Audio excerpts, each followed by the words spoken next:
নমস্কার সবাইকে। আজ আমাদের খুবই একটা আনন্দের দিন।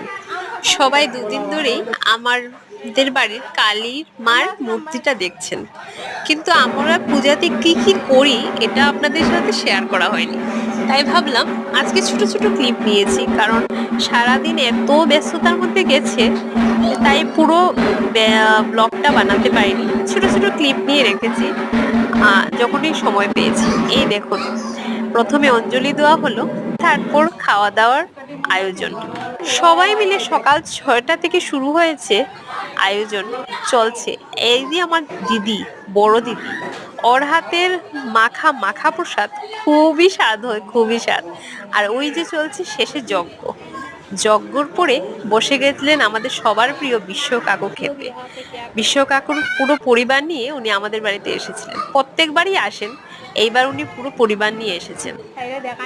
তারপর আমাদের বাড়িতে দেখুন এই আত্মীয় স্বজনের মেলা, ওই দিনটার জন্য হয়তো বা আমরা সবাই অপেক্ষা করে থাকি কবে সবাই একসঙ্গে হব। আর আমাদের বাড়ির ছোট ছোট বাচ্চারা বড় হয়ে গেছে, কেউ ডাক্তারি পড়ছে, তো কেউ কলেজে পড়ছে। সত্যি খুবই আনন্দের দিনটা। আর খাওয়া দাওয়ার শেষে বিকেল 5টার সময় আমরা বসেছি আড্ডা দিতে।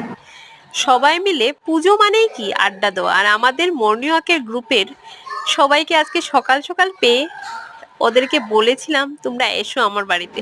আর দেখো সবাই এসেছে। আর আমার বাচ্চারা দেখুন কি আনন্দ না করেছে, ওরা সব বাচ্চারা একসাথে মিলেছে। আর মার চেহারাটা এত ভালো লাগছিল দেখতে, মনে হচ্ছিল বারবারই মাকে দেখি।